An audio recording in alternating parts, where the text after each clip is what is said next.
ናታ እህቴ ቤት ናት። በቃ ከነቤዚ ጋር ከነቢኒያም ጋር ጥሩ ሁኔታ ላይ ነው ያለችው። እኔ ብታሰርም ያን ያክል አልጨነቅም ብሎ እንዳስበው አልሆነለትም። ሉሊት ተብዬዋ የሰው ህይወት መዘበራረቅ የማይሰለቻት ምግብ ላድርስ ብላ እስረኛ ልጠይቅ ብላ ከናታ ጋር ሄዳለች። ያልጠበቀውንና ያላሰበውን መርዶ አርዲተዋለች። እህት እስር ቤት ናት፣ ጽዮን እኮ እስር ቤት ናት፣ ምንድነው ነገሩ ብላ ስለ ሁሉም ነገር አስረድተዋለች። ኤፍራታ ሐኪም ቤት አንገቴ ላይ ያለውን ነገር ላስፈታው በዛውም ደግሞ ጽዮንን እስር ቤት እንዘይራት ብላ ከገኒ ጋር ከሄደች በኋላ ከፖሊሶች ጋር እንደምትሰራ ትናንትና ነግሬያችሁ ነበረ። እናት ስልክ ሲደወልላት እዚህ መምጣት እንዳለባት ፖሊሶች ነግረዋት እሺ ብላ ገኒዬ እንዳግም ናፍቆሻል እስከ ታርገሽው ነይ ብላ ሸውዳ ወደ ፖሊሶቹ ሄዳለች። አሰላሙ አለይኩም ወራህመቱላሂ ወበረካቱ። ውድና የተከበራችሁ የመሪም ኤንድ ማይ ብሮ ቤተሰቦች ሙስሊም ክርስቲያን ወገኖቼ በአለም ዳርቻ ያላችሁ ሰላማችሁ ይብዛ። ሰላም ብያለሁኝ። ለቤት አዲስ የሆናችሁ ሰብስክራይብ ማድረጋችሁ እንዳትረሱ፣ ነባሮች ደግሞ ላይክ ሼር አድርጉ። አብራችሁ ቆዩ። የሐረግን ድራማ ይዤላችሁ መጥቻለሁ። እስከ ቪዲዮ መጨረሻ አብራችሁ ቆዩ። የሐረግ ድራማ ሲጀምር እንግዲህ ሉሊት ምግብ ሰራው ያለችውን እኔ ምግብ አይደለም ያው አለ አይደል ስሙ እንደው ምግብ ይበሉልኛል ብላ ነው። ግን እያወቀቻቸው ምን አይነት አውሬና ምን አይነት መጥፎ ሰው እንደሆነች ጠንቅቀው እያወቁ እንዴት የኔ ምግብ ይበላሉ ብላ አሰበች። ለማንኛውም ምግብ ሰርታ በሚል ሰበብ ከናታ ጋር ከተገናኘች በኋላ የእህቱን መታሰር ያልሰማው ናታ ሁሉንም ነገር ነግረዋለች። ስትነግረው አላመነም። በቃ እኔን ሁሌም አታምነኝም አይደል ጽዮን ታስራለች ብላ ነገሩን ከጀመረችለት በኋላ ፖሊሶች ሰዓት አልቋል ያላግባ ብለው በምክንያት እንድታሰረ ሳትነግረው ወደ ውስጥ ገብቷል። ኤፍራታና አቤል ቤት ውስጥ ጽዮንን እንዴት ማስፈታት እንዳለበት ሁሉን ነገር እየተደራደረ ስለነበር በብር ተደራድረዋለች።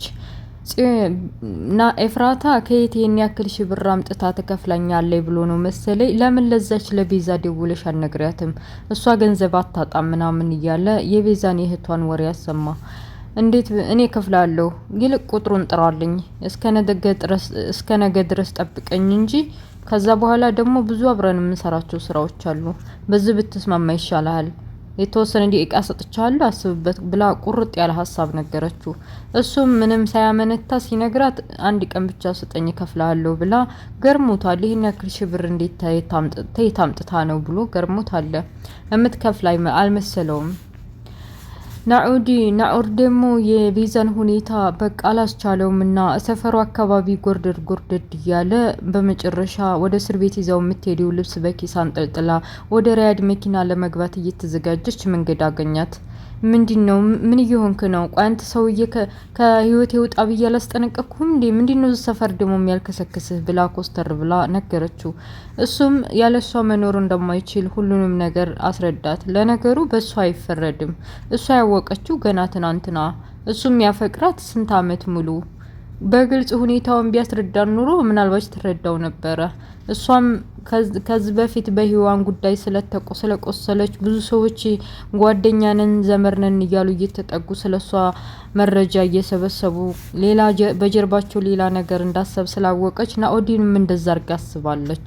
ቢያስረዳትም አልሰማችውም። እመሄድበት አለኝ አታስረፍደኝ፣ ሪያዱ ቆሟል፣ ወግልልኝ ከመንገዴ ብላ ገፍትራው ሄዳ ወደ ሪያዷ መንገድ ወደ ናታ ገስግሳለች። ናታም ጋር እንደደረሰች ናታ ቀድሞ ስለሰማ የእህቱን ነገር እንደማፌዝ እያለ ጠየቃት። ምን ሆና ነው እህቴ አብራሽ አልመጣችው ሲላት፣ ምን እሷ ታውቂለ እንዴት ብያት ነው። እኔም ተደብቄ ነው አንተ ለመጠየቅ የመጣሁት። እዚህ ከመጣይ ታለቅሳለች፣ ይደብራት አልተጨነቃለች አንተ እንደዚህ ኩና ካየች ብዬ እኮ ነው ብትለውም፣ ቆይ ለምንድን ነው እስከዚህ ድረስ ማዋሸት ያስፈለገው? ለምንድን ነው እንደዚህ ነገሮች መደባበቅ ያስፈልገው?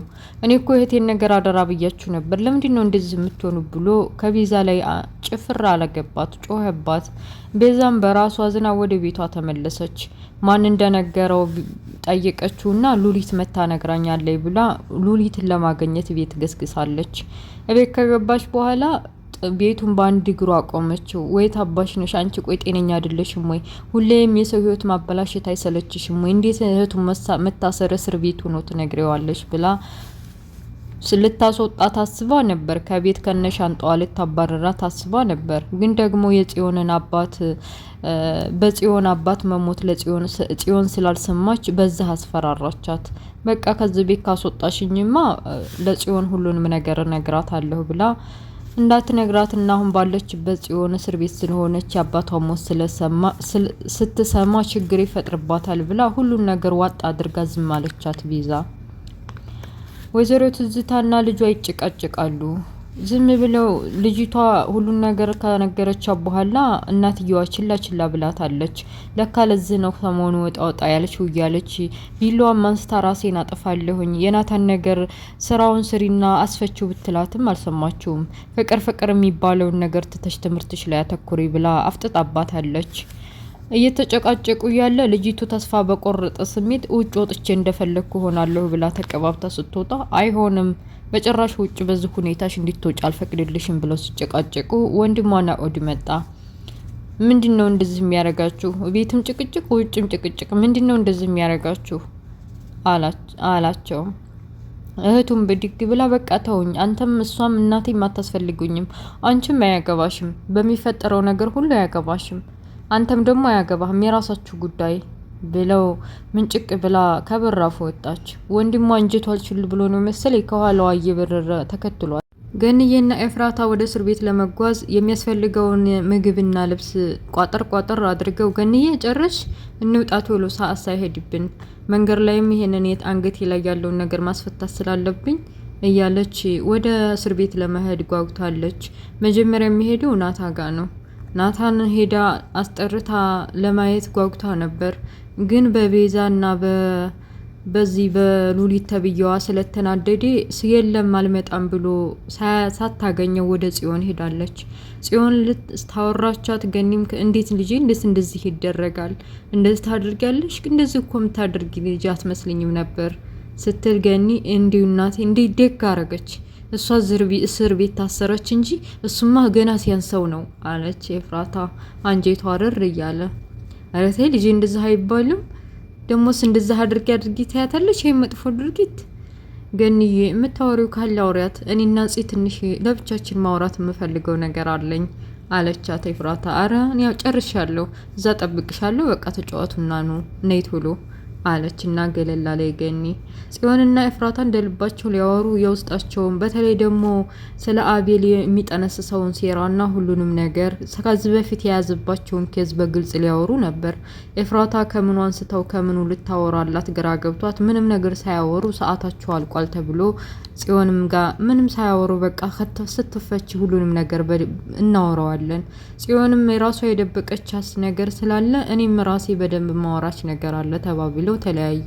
ከገኒ ጋር ተያይዘው ወደ ሐኪም ቤቱ ለመሄድ እየተዘጋጁ ገንዬ በቃ ዳግም እኔ ጋር ስለሰነበሽ ይደብረዋል፣ ሂጂና ይውና በቃ እደውልልሻለሁ እኔም ላስፈታ፣ ከዛ መንገድ ላይ ተገናኝተን ወደ ቤት አብረን እንመለሳለን አለቻት። ገንዬ ዳግም ብቻውን ይሄን ያክል ቀን መቆሙ እና ስለደበረው በዳ ላይ ደግሞ ቢኒያም ደውሎ አረ ገንዬ ዳግም ነገር ሰሞኑ ጥሩ ስሜት እየተሰማው አይደለም፣ ናይ ቶሎ አይታርገሽው ተመለሽ ስላላት ያንን ነገር አስባ እሺ ደግ እንደዛ ከሆነ በቃ እሱን አይቼ ደውይልኝ ስጨርሽ ተባብለው ተለያዩ።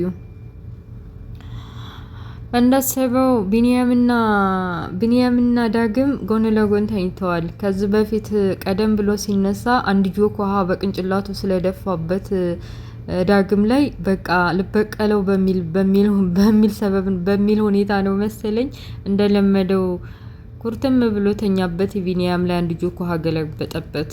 ከእንቅልፉ ተነስቶ በውሃው ምክንያት ለምን እንደዚህ ታደርጋለህ ብለው እየተሳሳቁ እየተጫወቱ ሰዓቱን ለማየት ሞባይሉን ፈለግ አደረገ። ቢኒያም ሰዓቱን ሲያየው ከፖሊሶቹ ጋር ቀጠሮ ስላለበት ከጓደኞቹ ጋር ሰዓቱ በጣም ሄዷል።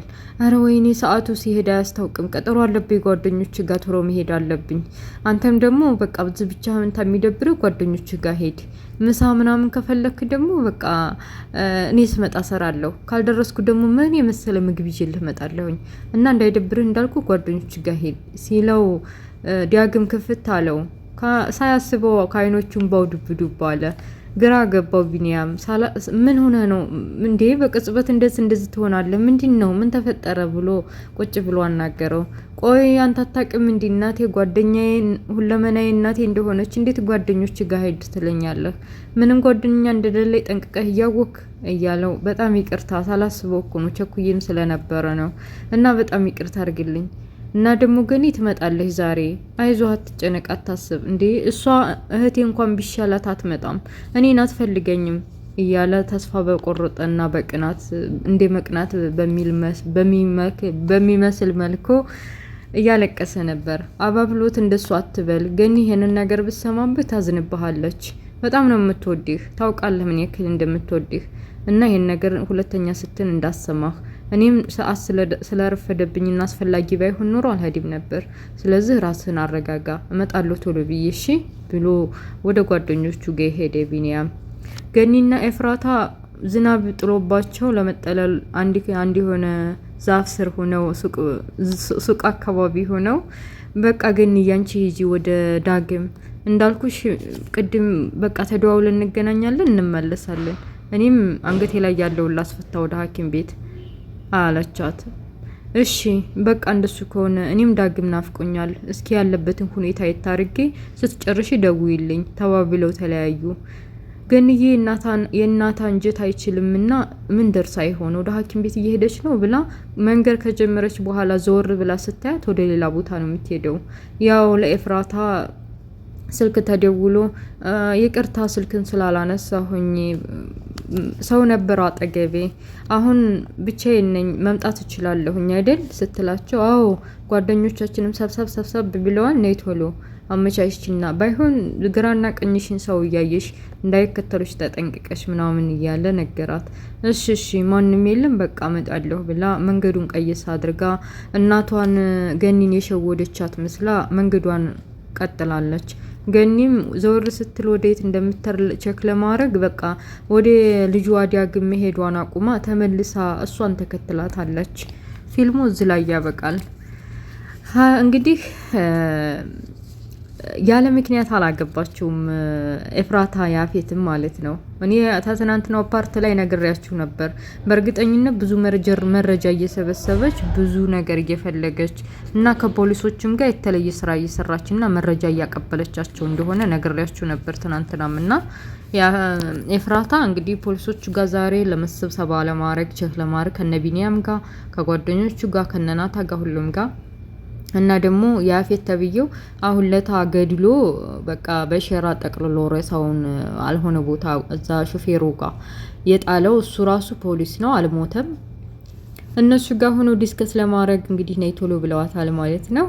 ጥሩ ነው። ያፌት አበቃለት እንግዲህ ዙሪያውን ሴቶቹም ጋር ሄዋን አለች እንግዲህ ዙሪያውን እንግዲህ አበቃቃለት። አይ እኔ እንደው የሚታየኝ ነገር እንደዚህ እኮ ነው ሆኖ መጨረሻ ዙሪያውም ሲታጠር በፖሊስ እኔ እንጃ ውድቀቱን ታየሁት። እና ወደ ቤተሰቦች የሐረግ ድራማ ይሄን ይመስላል። ስለነበረ ቆይታ አመሰግናለሁ። ሀገራችንን ሰላም አላህ ያርግልን፣ በያለንበት አላህ ከመጥፎ ነገር ይጠብቀን እያልኩኝ በሌላ ፓርት እስከምንገናኝ አሰላሙ አለይኩም ወራህመቱላሂ ወበረካቱ። ቻው ባይ ባይ። ሰብስክራይብ፣ ላይክ፣ ሼር ማድረጋችሁ እንዳትረሱ። ባይ